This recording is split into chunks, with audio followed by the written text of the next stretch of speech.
No sabria dir exactament com un moment de conèixer-lo. Jo crec que potser com amb més intensitat, com a l'època de polització o fins i tot al batxillerat, potser amb història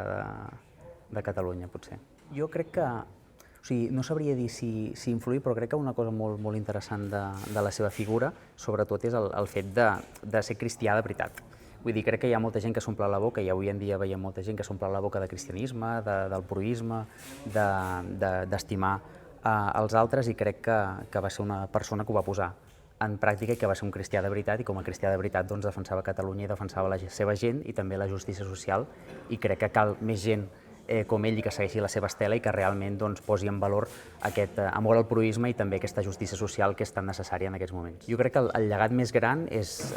això, ajuntar la justícia social i l'anhel per la llibertat de Catalunya i de diferents pobles del món, com l'estima que tenia també pel País Basc i també pels gallecs. Vull dir, crec que és molt important seguir en aquest camí, seguint el camí de la justícia social, i també doncs, pels que som cristians també tenir en compte que ser cristià vol dir posar-ho en pràctica en el dia a dia i no només dir-ho de paraula i utilitzar una frase descontextualitzada de la Bíblia, sinó ser-ho de veritat, i ser-ho vol dir estimar els altres i vol dir treballar també pel teu país.